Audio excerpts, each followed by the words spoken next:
當我哋心裏面積存住怨恨同埋唔饒恕，其實首先受苦嘅就係我哋自己。即使我哋真係遭遇到唔公平、唔公義嘅對待，耶穌甘願為到我哋嘅罪同埋得罪我哋嗰啲人嘅罪而死。佢選擇咗以愛去廢除冤仇。你願意將呢啲嘅憤怒同埋委屈交俾神嗎？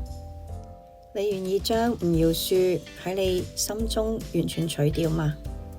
馬太福音18章21到22節，那時彼得進前來對耶穌說：主啊，我弟兄得罪我當饒恕他幾次呢？到第7次可以嗎？耶穌說：我對你說，不是到7次，乃是到70個7次。馬太福音6章14、15節，你們饒恕人的過犯，我們天父也必饒恕你們的過犯；你們不饒恕人的過犯，你們的天父也不饒恕你的過犯。